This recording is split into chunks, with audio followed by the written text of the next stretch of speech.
तो चलिए, बिना किसी देरी के सीधे आज के इस बेहद दिलचस्प ऐतिहासिक विषय पर आते हैं। 1664 का ज्ञानवापी का युद्ध। आज के इस विश्लेषण में हम क्या करने वाले हैं? हम पूरी तरह से उपलब्ध ऐतिहासिक दस्तावेजों और स्रोत सामग्री के आधार पर इस घटना का एक निष्पक्ष और रणनीतिक मूल्यांकन करेंगे। बिना किसी पक्षपात के हमारा पूरा फोकस सिर्फ और सिर्फ उन ठोस तथ्यों, सैन्य रणनीतियों और उस दौर की राजनीतिक परिस्थितियों पर होगा। तो आइए इस बेहद जटिल इतिहास की गहराइयों में उतरते हैं। शुरुआत में ही जरा स्रोत में दिए गए इस बेहद प्रभावशाली कथन पर गौर कीजिए। ये वो हकीकत है जो सदियों से दबाई गई थी और अब सामने आ रही है। धर्म और अस्तित्व की लड़ाई। ये शब्द ही अपने आप में बता देते हैं कि इस ऐतिहासिक घटना के दांव असल में कितने ऊंचे थे। ये कोई रोजमर्रा की आम झड़प बिल्कुल नहीं थी। ये तो दो पूरी तरह से अलग विश्व दृष्टियों यानी वर्ल्ड व्यूज के बीच का एक सीधा टकराव था। और सच कहूं तो इसलिए इस पूरी कथा का एक गहरा रणनीतिक विश्लेषण करना हमारे लिए इतना जरूरी हो जाता है। अब इस पूरी घटना को और इसके अलग अलग रणनीतिक पहलुओं को अच्छे से समझने के लिए हमने इसे 5 अहम हिस्सों में बांटा है। हम शुरुआत करेंगे औरंगजेब की नई धार्मिक नीतियों से, फिर बात करेंगे काशी विश्वनाथ में हुए निरीक्षण की, उसके बाद पहला सशस्त्र टकराव, फिर सीधे 1664 का मुख्य युद्ध और आखिर में इसके परिणाम और ऐतिहासिक प्रमाण। इस तरह कदम दर कदम आगे बढ़ने से हमें पूरी पिक्चर एकदम क्लियर हो जाएगी। तो चलिए अपने पहले पड़ाव से शुरू करते हैं, औरंगजेब की नई धार्मिक नीतियां। किसी भी युद्ध को समझने से पहले ये जानना बहुत जरूरी होता है कि आखिर उस वक्त चल क्या रहा था। 17वीं सदी के मध्य में मुगल साम्राज्य की राजनीतिक और प्रशासनिक स्थिति तेजी से बदल रही थी और ये बदलाव ही इस पूरी कहानी का बेस है। अब यहाँ जो सबसे हैरान करने वाली बात है वो है शाही नीतियों में आया ये अचानक और बहुत तेज बदलाव। 1658 में औरंगजेब के सत्ता में आते ही नीतियां एकदम से बेहद सख्त हो गईं। देखिए, ये रातों रात नहीं हुआ।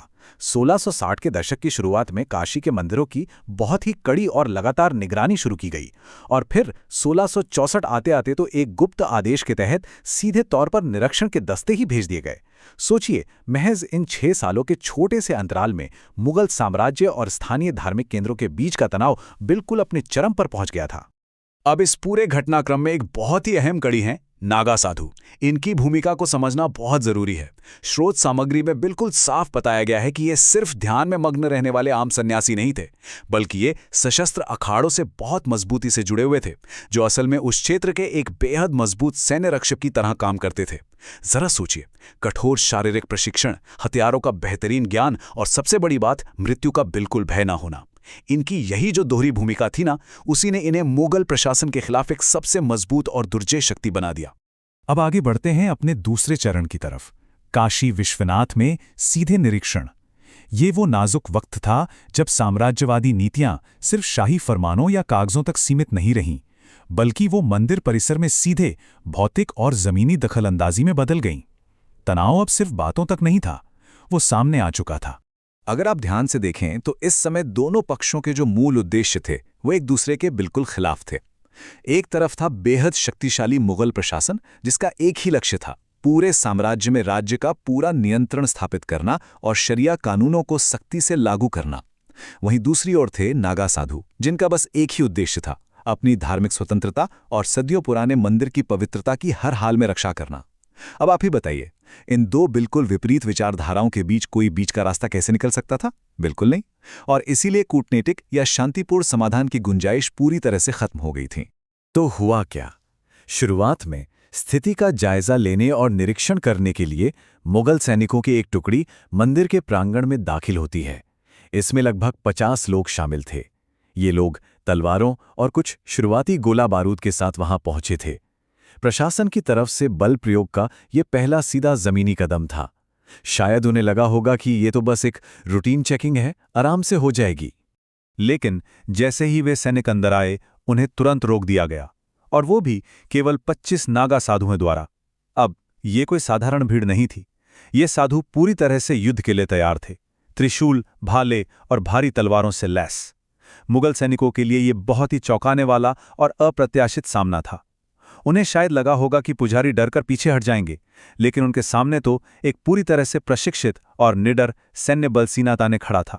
इस बेहद तनावपूर्ण माहौल में चिंगारी का काम किया एक बहुत ही छोटी सी घटना ने। एक मुगल सैनिक ने एक मंदिर के पुजारी को धक्का दे दिया। बस इस एक धक्के ने उस गरमाए हुए माहौल में तुरंत एक हिंसक झड़प को जन्म दे दिया।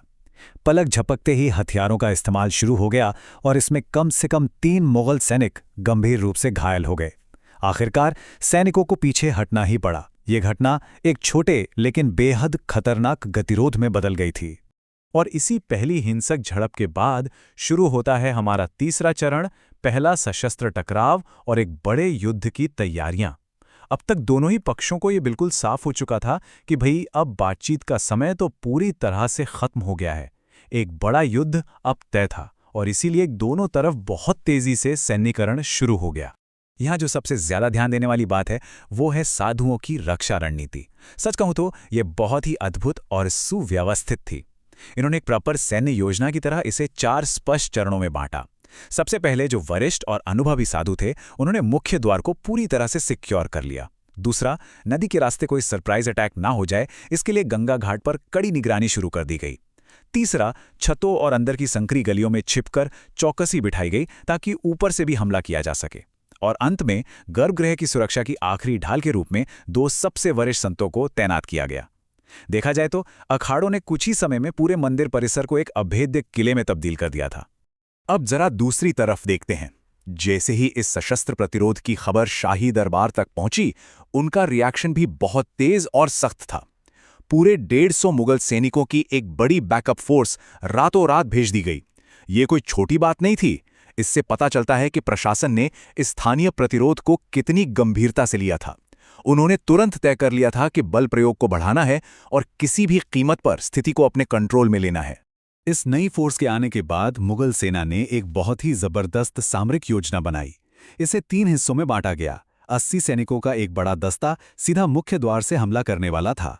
30 सैनिकों की एक छोटी टुकड़ी को दक्षिणी गलियों को निशाना बनाने का काम सौंपा गया और 25 सैनिक छिपकर पीछे के दरवाजे से घुसने वाले थे। कागजों पर यह एक बेहतरीन त्रिआयामी यानी 3 pronged रणनीति थी, लेकिन कहानी में एक ट्विस्ट आ गया। एक स्थानीय दास व्यापारी ने पीछे के रास्ते वाली इस गुप्त योजना की भनक साधुओं को दे दी। इस एक खुफिया जानकारी ने पूरी बाजी पलट कर रख दी और साधुओं को घात लगाकर एकदम सटीक जवाबी हमला करने का मौका मिल गया। और अब हम पहुंचते हैं इस पूरे ऐतिहासिक विश्लेषण के सबसे अहम और क्लाइमैक्स वाले मोड़ पर, 1664 का मुख्य युद्ध। सारे तनाव, सैन्यकरण और खुफिया रणनीतियों के बाद यही वो पल था जब मंदिर पर सबसे बड़ा और सबसे ज्यादा कोऑर्डिनेटेड सैन्य हमला किया गया। इस बार मुगल प्रशासन ने जो अंतिम और सबसे बड़ा दस्ता भेजा उसमें पूरे 300 सैनिक शामिल थे और ये टुकड़ी भारी हथियारों से लैस थी। इसमें सिर्फ पैदल सैनिक ही नहीं बल्कि घुड़सवार, धनुर्धर और यहां तक कि तोपें भी शामिल थीं। ये कोई आम दंगा कंट्रोल करने वाली फोर्स नहीं थी बल्कि एक प्रॉपर मिलिट्री ऑपरेशन था जिसे सिर्फ एक ही स्पष्ट निर्देश के साथ भेजा गया था, विद्रोह को कुचलो और मंदिर पर अपना पूर्ण नियंत्रण स्थापित करो। अगर आप इस मुकाबले को रणनीतिक नजरिए से देखें तो ये असिमेट्रिक वॉरफेयर यानी असम्मित युद्ध का एक बहुत ही शानदार उदाहरण था। एक तरफ मुगल सेना जिनके पास तलवारें, भारी तोपें और सीधे सामने से हमला करने की एक पारंपरिक रणनीति थी, वहीं दूसरी ओर थे नागा साधु और स्थानीय नागरिक जिनके पास त्रिशूल थे, छतों से फेंकी जाने वाली उबलती हुई रेत थी और उनकी सबसे खास चक्रगत रक्षा पद्धति थी। बनारस की वे संक्रिय और घुमावदार गलियां मुगलों की भारी तोपों के लिए सबसे बड़ी मुसीबत बन गई। तोपें वहां एकदम बेअसर हो गई और इसी बीच साधुओं का ये चक्रगत तरीका, जहां योद्धाओं का एक ग्रुप लड़ता है, थकता है, फिर पीछे जाकर आराम करता है और तुरंत एक नया ताज़ा ग्रुप उसकी जगह ले लेता है, मुगलों की उस बड़ी सेना के सामने अविश्वसनीय रूप से प्रभावी और घातक साबित हुआ। ऐतिहासिक स्रोत बताते हैं कि ये भीषण हमला रात के 2 बजे घने अंधेरे में 3 अलग-अलग दिशाओं से एक साथ शुरू हुआ। घाटों की तरफ से भी मुगल सैनिक आगे बढ़े, लेकिन आनंद अखाड़े के साधुओं ने खौलते हुए गर्म तेल का इस्तेमाल करके उन्हें वहीं से खदेड़ दिया। अब इस पूरी अफरा तफरी और अंधेरे में जो सबसे कमाल की रणनीति सामने आई वो थी एक ध्वनि संकेत प्रणाली। स्थानीय व्यापारियों ने ये आइडिया दिया था। इसमें संदेश पहुंचाने के लिए शंख और नगाड़ों की खास ध्वनियों का इस्तेमाल किया गया। अलग अलग तरह की आवाजों से रक्षकों को पल भर में पता चल जाता था कि हमला किस दिशा से हो रहा है। सोचिए, उस दौर में इस तरह का कम्युनिकेशन सिस्टम। इसी वजह से बचाव के मोर्चे पर इतनी तेजी और गजब का कोऑर्डिनेशन देखने को मिला। लेकिन जैसे जैसे रात ढलने लगी, ये संघर्ष अपने सबसे भावुक और तीव्र मोड़ पर आ गया। जब मुगल सैनिक मंदिर के बिल्कुल अंदरूनी हिस्से तक पहुंचने ही वाले थे, तब 19 नागा साधुओं ने गर्भगृह के ठीक बाहर अपनी एक मानव दीवार बना ली। अपने प्राणों की अंतिम आहुति देकर उन्होंने मुगल सैनिकों को उस रात मुख्य शिवलिंग तक पहुंचने से पूरी तरह रोक दिया। इतिहास के पन्नों में दर्ज ये बलिदान उनके अडिग संकल्प और अपनी आस्था के प्रति उनके पूर्ण समर्पण का सबसे चरम और सबसे शक्तिशाली प्रमाण है। अब हम इस ऐतिहासिक विश्लेषण के अपने अंतिम चरण पर आते हैं, परिणाम और ऐतिहासिक प्रमाण। इतना बड़ा और भीषण युद्ध होने के बाद ये जानना बहुत जरूरी है कि इसके ठीक बाद वहां का राजनीतिक परिदृश्य कैसे बदला और आज हमारे पास इस पूरी घटना के क्या प्रामाणिक दस्तावेज मौजूद हैं। इस युद्ध के बाद के जो फारसी पत्र और दस्तावेज मिले हैं, उनमें काशी को दारुल हर्ब फी बनारस कहा गया है। इसका शाब्दिक अर्थ होता है एक ऐसा युद्ध क्षेत्र जहां शाही आदेश लागू नहीं किए जा सकते। ये कोई छोटी बात नहीं है, ये उस वक्त के सत्ता संतुलन को साफ दर्शाता है। ये बताता है कि आखिर क्यों मुगल प्रशासन को अपनी रणनीति बदलनी पड़ी। सीधे सैन्य हमले की जगह उन्हें धीमी गति के प्रशासनिक दबाव की तरफ मुड़ना पड़ा। युद्ध के बाद काशी प्रशासन की नजरों में अब सिर्फ एक मंदिर परिसर नहीं था, बल्कि वो एक पूरी तरह से अभेद्य सामाजिक और सैन्य किला बन चुका था, जिसे सीधे बल से जीतना नामुमकिन साबित हुआ। और हाँ, ये सब कोई सुनी सुनाई बातें या लोक कथाएं बिल्कुल नहीं हैं। ये पूरा का पूरा वृत्तांत पूरी तरह से प्रामाणिक ऐतिहासिक दस्तावेजों और स्कॉलर्स के शोध पर आधारित है। इनमें प्रमुख रूप से जेम्स लोखांटेफिल्ड की the illustrated encyclopedia of Hinduism, Yadunath सरकार की मशहूर किताब अ हिस्ट्री ऑफ द 10 नामी नागा सन्यासीज, डॉल्फ हार्ट्सवीकर का शोध साधुज और विलियम पिंच की सुप्रसिद्ध पुस्तक वॉरियर एस्केटिक्स शामिल हैं। जब हम इन सभी अलग अलग ऐतिहासिक दस्तावेजों को क्रॉस रेफरेंस करते हैं, तो इस घटना की प्रामाणिकता और उस रात लड़े गए इस भीषण युद्ध की सच्चाई बिल्कुल अकाट्य रूप से साबित हो जाती है। तो इस पूरे ऐतिहासिक विश्लेषण को समेटते हुए एक बहुत ही गहरा और विचारणीय सवाल हमारे सामने आता है।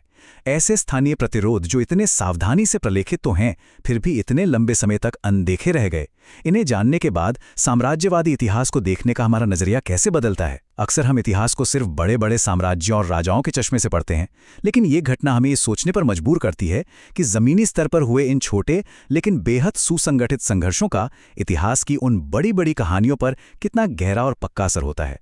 ये वाकई एक ऐसा शक्तिशाली विचार है जिस पर हम सबको जरूर और मंथन करना चाहिए। और इसी विचार के साथ हमारा आज का ये विश्लेषण यहीं समाप्त होता है।